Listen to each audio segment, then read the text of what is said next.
बंगाल की खाड़ी पर साइक्लोनिक स्टॉर्म बने या ना बने और वो भारत की तरफ आए या ना आए, उसके पहले ही भारत के कई राज्यों पर इस समय बेमौसम बरसात की तलवार लटक रही है और कई राज्यों में बारिश हो भी रही है। इस बीच एक डब्ल्यूडी भी उत्तर भारत में पहुंचा है और जिस सिस्टम के इंटेंसिफाई होकर साइक्लोनिक स्टॉर्म यानी चक्रवाती तूफान में तब्दील होने की आशंका जताई जा रही है, वो चक्रवाती हवाओं का क्षेत्र इस समय दक्षिणी अंडमान सागर पर यहां डेवलप हो चुका है, जो अगले 48 घंटों में 24 से 48 घंटों में गहरे निम्न दबाव के क्षेत्र में तब्दील हो जाएगा और उसके बाद ये जब मूव करता रहेगा पश्चिमी और उत्तर पश्चिमी दिशा में, तो उस दौरान इसके और ज़्यादा प्रभावशाली होने की आशंका रहेगी। यानी कि ये डिप्रेशन बनेगा, फिर डीप डिप्रेशन बनेगा और उसके बाद लैंड रीजन के करीब पहुंचने से पहले ही इंटेंसिफाई होकर ये साइक्लोनिक स्टॉर्म बन सकता है। और दोस्तों, जैसा कि आप जानते हैं कि समुद्री जो सफ़र है, अगर किसी भी सिस्टम का लंबा होता है और उस दौरान समुद्र की सतह का तापमान 30, 31 या 32 डिग्री सेल्सियस के आसपास रहता है और एटमॉस्फेरिक कंडीशंस भी अगर अनुकूल होती हैं, तो सारी कंडीशंस इस समय अनुकूल दिखाई दे रही हैं इस सिस्टम के स्ट्रांग होकर साइक्लोनिक स्टॉर्म बनने के लिए। और अगर ये सिस्टम साइक्लोनिक स्टॉर्म बनता है,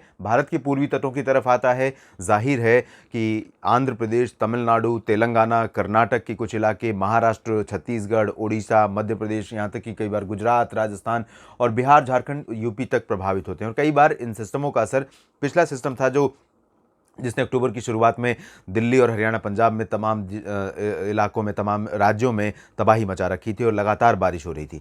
तो इस तरह की कंडीशन हो सकती है। हालांकि जो साइक्लोनिक स्टॉर्म होते हैं वो लंबे समय तक टिकते नहीं हैं, ठहरते नहीं, क्योंकि उनकी स्पीड, उनके जो आगे बढ़ने की स्पीड होती है वो ज़्यादा होती है। तो जितनी तेज़ी से वो आते हैं उतनी तेज़ी से वो निकल भी जाते हैं या कमज़ोर भी हो जाते हैं। तो फिलहाल अभी हम इस सिस्टम की बात न करते हुए अगले 3 दिन की संभावनाओं की बात करते हैं। तो आज यहाँ पर आप देखिए, साउथ पेनिनसुलर रीजन में, केरल और लक्षद्वीप में मूसलाधार वर्षा होने की संभावना है। कर्नाटक, तमिलनाडु और आंध्र प्रदेश के रायलसीमा, साथ ही साथ तेलंगाना, इसके अलावा उत्तरी तटीय आंध्र प्रदेश, महाराष्ट्र के अधिकांश इलाकों में और छत्तीसगढ़, ओडिशा में तमाम जगहों पर मध्यम से तेज वर्षा होने की संभावना है।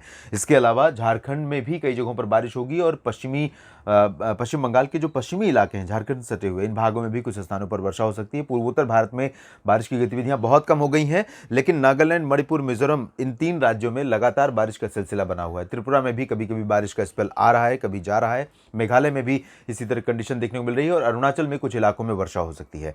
बिहार, उत्तर प्रदेश, मध्य प्रदेश के उत्तरी इलाके, मध्य प्रदेश के ज़्यादातर इलाकों में कह सकते हैं, और गुजरात के लगभग सभी क्षेत्रों में, राजस्थान और हरियाणा, पंजाब, दिल्ली में ड्राई वेदर रहेगा। इधर जो पश्चिमी हिमालयन रीजन है, जिसमें जम्मू कश्मीर, गिलगित बाल्तिस्तान, मुजफ्फराबाद, लद्दाख से लेकर हिमाचल प्रदेश और उत्तराखंड के क्षेत्र शामिल हैं, तो यहाँ पर डब्ल्यूडी गुजर रहा है, पश्चिमी विक्षोभ। इसके प्रभाव से थोड़ी बहुत वर्षा आज देखने को मिल सकती है, हालांकि इंटेंसिटी बारिश की बहुत ज़्यादा नहीं रहेगी। इसके अलावा हम बात करते हैं 19 अक्टूबर की। 19 अक्टूबर को देश में किस तरह का मौसम हमें देखने को मिल सकता है, उत्तर की बात ही करते हैं।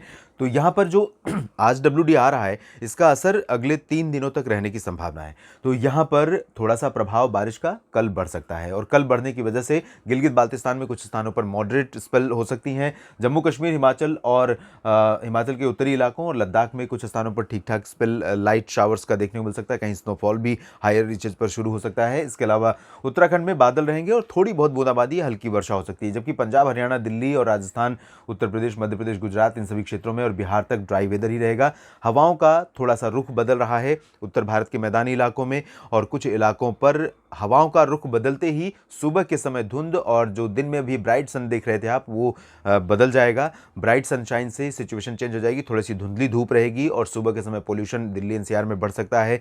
बाकी जगहों पर जहां पर पोल्यूशन का कारण बहुत अधिक नहीं है, वहां पर थोड़ा सा कह सकते हैं कि हेज और कुहासा, यानी धुंध और कुहासा देखने को मिल सकता है। इधर झारखंड, ओडिशा, छत्तीसगढ़, महाराष्ट्र के कई हिस्सों में, हालांकि महाराष्ट्र के जो उत्तरी इलाके हैं, इन भागों में बारिश काफ़ी कम हो जाएगी, लेकिन मुंबई से लेकर रत्नागिरी और सिंदूर के बीच में, पुणे से लेकर सांगली, सतारा, कोल्हापुर, शोलापुर के बीच में, और नांदेड़ से लेकर इधर नागपुर और चंद्रपुर, गढ़चिरौली के बीच में कई जगहों पर वर्षा हो सकती है। छत्तीसगढ़, ओडिशा, तेलंगाना, आंध्र प्रदेश और तमिलनाडु, कर्नाटक, केरल, लक्षद्वीप, इन सभी भागों में बारिश का क्रम लगातार इसी तरह से जारी रहेगा। जिस तरह की बारिश आज हो रही है, इसी तरह की बारिश कल भी देखने को मिल सकती है।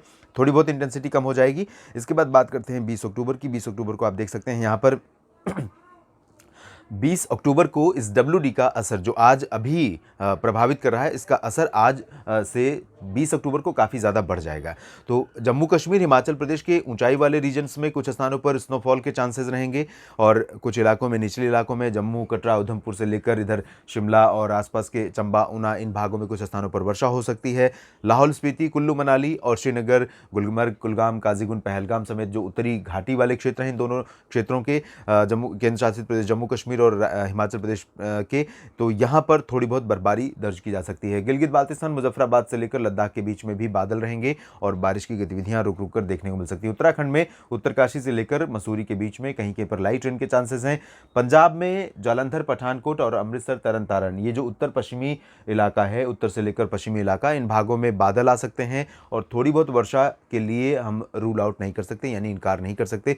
चांसेस कम लग रहे हैं, मॉडल नहीं इंडिकेट कर रहा है, लेकिन कंडीशन जिस तरह की है उसके आधार पर मैं कह सकता हूँ पंजाब में कुछ इलाकों में बादल तो रहेंगे ही, उत्तर पश्चिमी इलाकों में बारिश भी हो सकती है। लुधियाना, पटियाला, बरनाला, मोगा समेत तमाम जगहों पर ड्राई वेदर रहेगा, लेकिन थोड़े बहुत बादल यहाँ पर भी दिखाई दे सकते हैं। हरियाणा में भी ड्राई वेदर रहेगा। दिल्ली पर भी इन 3 दिनों के दौरान बारिश की उम्मीदें नहीं है। राजस्थान में भी शुष्क मौसम रहेगा। उत्तर प्रदेश, गुजरात, मध्य प्रदेश और बिहार, झारखंड के अधिकांश इलाकों में ड्राई वेदर, पश्चिम बंगाल के अधिकांश इलाकों में ड्राई वेदर रहेगा। इधर पूर्वोत्तर भारत में थोड़ी बहुत वर्षा होगी, लेकिन ज़्यादातर जगहों पर शुष्क मौसम संभावित है।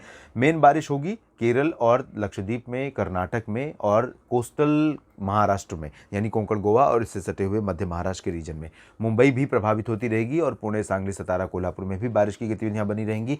तेलंगाना और आंध्र प्रदेश में भी कई जगहों पर वर्षा होने के संकेत हैं और तमिलनाडु में भी बारिश होगी। लेकिन यहाँ पर जो बिहार और झारखंड समेत उत्तर प्रदेश का हिस्सा देख रहे हैं आप, यहाँ पर 20 अक्टूबर के बाद 21 अक्टूबर से हवाओं का रुख बदल जाएगा और हवाओं का रुख बदलते ही यहाँ पर जो अभी आप साफ आसमान और दिन में धूप तेज़ देख रहे हैं, वो सब कुछ बदल जाएगा, धुंधली धूप होने लगेगी और बादलों के आने के चांसेस 21-22 अक्टूबर से यहाँ पर बनने लगेंगे। और ये और स्पष्ट हो जाएगा जब ये सिस्टम आगे बढ़ते हुए स्ट्रांग होकर, इंटेंसिफाई होकर अगर साइक्लोनिक स्टॉर्म बन जाता है और भारत के तटों के करीब आता है। तो फिलहाल इस बुलेटिन में इतना ही। लगातार मौसम तक चैनल के साथ जुड़े रहिएगा, हम आपको अपडेट करते रहेंगे मौसमी बदलावों के बारे में। धन्यवाद।